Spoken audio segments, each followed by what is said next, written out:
Bismillahirrahmanirrahim. Assalamualaikum warahmatullahi wabarakatuh. Subhanallah wa bihamdi, subhanallahil azim. Allahu akbar, Allahu akbar, Allahu akbar, walillahil hamd. Bersyukur pada Allah bahwa beberapa hari ke depan kita sudah akan jumpa dengan hari kemenangan Idul Fitri. Bahagia rasanya detik-detik menjemput Idul Fitri adalah sebuah kebahagiaan bagi setiap muslim. Mereka yang puasa full ataupun yang tidak tetap bahagia jemput puasa, jemput indahnya hari kemenangan. Dan insya Allah beberapa hari ke depan kita akan jumpa dengan Idul Fitri 1441 Hijriah. Lalu apa yang Rasul ajarkan, Rasul contohkan ketika menjemput Idul Fitri itu? Pertama, Rasul sampaikan bahwa ketika Idul Fitri, hari kemenangan tiba itu, perbanyak takbir. Perbanyak takbir kepada Allah. Walitukmilul iddata, sempurnakan hitungan harinya. Walitukabbirullah ala ma hadakum, kemudian bertakbirlah dengan petunjuk dari Allah.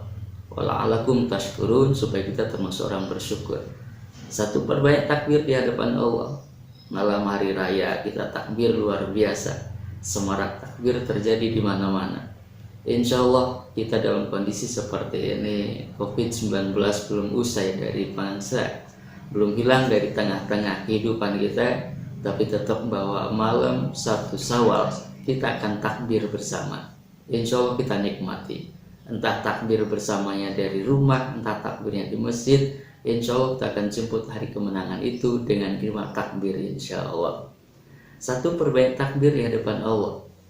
Yang kedua, insya Allah pagi hari sebelum kita berangkat ke masjid, usahakan kita mandi terlebih dahulu, bersuci, pakai minyak wangi, pakai pakaian terbaik untuk segera menjalankan sholat id.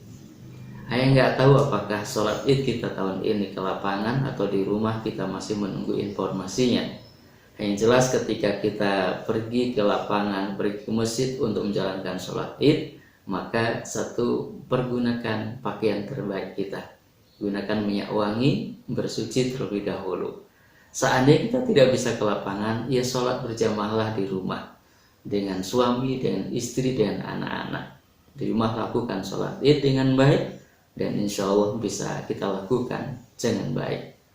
Kemudian setelah kita bersuci, siap pakai minyak wangi, pakaian yang terindah, berangkatlah ke masjid atau ke lapangan. Hanya sebelum berangkat sholat id disunahkan untuk makan terlebih dahulu. Makan apa saja? Kalau ada kurma, makanlah kurma. Karena sunahnya di hari Idul Fitri, sebelum kita melakukan sholat id, kita disunahkan untuk makan terlebih dahulu. Hanya secukupnya saja, nggak usah kenyang-kenyang, karena kita mau sholat id. Nah sudah, kita berangkat ke lapangan, berangkat ke masjid untuk menjalankan sholat id. Kemudian kita lakukan sholat id berjamaah. Rasul sampaikan dalam sebuah hadis yang sahih dari Imam Bukhari dan Muslim, bahwa Rasul selalu memerintahkan kepada kaum muslimin untuk berangkat menuju sholat id. Bahkan Rasul perintahkan wanita yang sedang haid, para gadis, bahkan wanita-wanita sedang dalam pingitan, Rasul perintahkan untuk bergerak menuju sholat id. Fa'amal haid, namun adapun bagi mereka yang sedang haid, fayashaduna jama'atan muslimin, mereka menyaksikan jamaah kaum muslimin yang sedang sholat id. Wa da'autuhum, kemudian mereka mendengarkan khutbah Idul Fitri, tetapi mereka menjauhi tempat sholat. Artinya bahwa ketika sholat id itu sedang berlangsung, wanita haid saja Rasulullah SAW memerintahkan untuk keluar, ikut gabung dengan mereka yang sedang sholat id. Hanya yang haid tidak di satu tempat bareng dengan yang sholat, minggir. Mereka hanya menyaksikan indahnya berjamaah sholat id. Mereka hanya mendengarkan khutbah yang sedang berlangsung, dan mereka tidak boleh sholat. Ini yang dianjurkan. Artinya betapa indahnya sholat id, dan semua kaum muslimin harus menikmati keindahan itu. Ya, ini yang disunahkan Rasulullah SAW.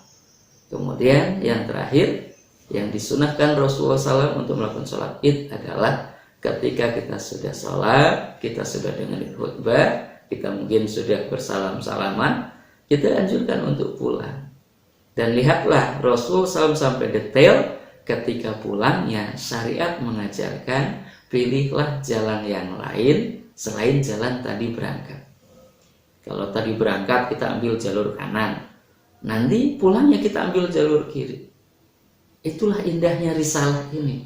Sampai untuk urusan begini pun diajarkan Rasulullah, diatur dalam Islam ini. Lalu apa hikmahnya? Kita pulang menggunakan jalur lain dengan jalur kita berangkat. Ternyata Rasulullah SAW mengajarkan itu supaya di hari raya Id kita perbanyak ketemu dengan orang. Oh, dulu jalur tadi berangkat ketemunya dengan Pak Eta, Pak ini ya. Ketika jalur lain ketemu dengan orang lain. Artinya bahwa di hari raya Idul Fitri kita dianjurkan untuk ketemu banyak orang. Kita silaturahim, kita saling memaafkan, saling silaturahim, saling mengikhlaskan. Sehingga Idul Fitri kita betul-betul menemukan satu titik keindahan, indahnya bersama kaum muslimin. Hanya tahun ini kita belum tahu nih, kita mau sholat id di lapangan atau tidak, sholat jamaah dengan banyak muslim atau tidak, kita belum tahu. Seandainya kita tidak bisa ke lapangan, ya sudah sholat id, kita sudah saling memaafkan dengan suami, dengan istri, dengan anak. Wayahna suami minta maaf pada istri, maafin ayah, bisi selama ini ayah punya banyak salah pada mama, pernah nyakitin perasaan mama, pernah nyinggung perasaan mama, maafin ayah. Sang ibu pun sama, sang istri minta maaflah dengan ketulusan. Sebab ketika istri minta maaf pada suaminya dan suami memaafkan secara total, kemuliaan betul bagi seorang istri. Bahkan sampai Rasul pernah sampaikan, ayyuma mra'atin matat wa zawjuha radin dakhalal jannah. Apabila ada seorang istri meninggal dunia, suaminya ikhlas, maka surga bagi sang istri tersebut. Insya Allah suami akan ikhlas memaafkan semua kesalahan.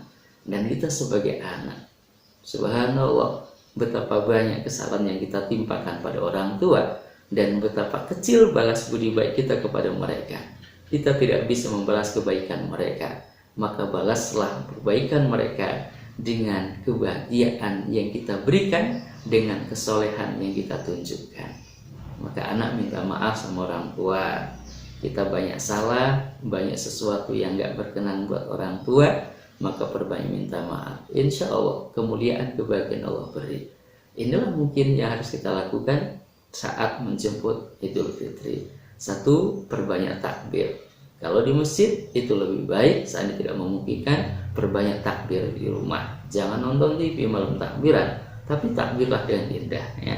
Yang kedua, pagi hari bersucilah dengan baik. Kemudian pakai pakaian terbaik, pakai wangi-wangian. Kalau ke masjid itu lebih utama. Saya tidak memungkinkan, seandainya sholatnya di rumahnya pun tetap pakai pakaian terindah, pakai wangi-wangian. Kemudian sebelum sholat id disunahkan makan terlebih dahulu, walaupun secukupnya. Dan yang keempat, hati-hati ketika kita berangkat ke lapangan, berangkatlah dengan indah, niatkan karena Allah. Sebab sholat id itu diperintahkan oleh Rasul. Sampai wanita yang sedang haid pun, wanita dalam pernikahan pun, Rasul perintahkan untuk ikut bersama rombongan kaum muslimin dalam sholat id. Yang kelima, sesudah kita lakukan semuanya beres, maka pulanglah ke rumah melalui jalur yang lain. Seperti jalur kita berangkat, maka jalur untuk pulang pakailah jalur yang lain, tidak dengan sama waktu berangkat. Ini sunnahnya. Kalau sunnah kita lakukan, insya Allah kemuliaan. Setiap sunnah yang Rasul ajarkan, di dalamnya hanya ada kenikmatan dan kebahagiaan. Dan siapapun menjalankan kenikmatan tersebut, insya Allah dunia akhirat Allah muliakan. Demikian, selamat menjemput indahnya Idul Fitri. Bertakbirlah kepada Allah. Kita selang Idul Fitri dengan kebahagiaan, karena kemuliaan sudah Allah siapkan di dalamnya. Terima kasih. Subhanakallahumma bihamdik, asyhadu alla ilaha illa anta, astaghfiruka wa atubu ilaik. Assalamualaikum warahmatullahi wabarakatuh.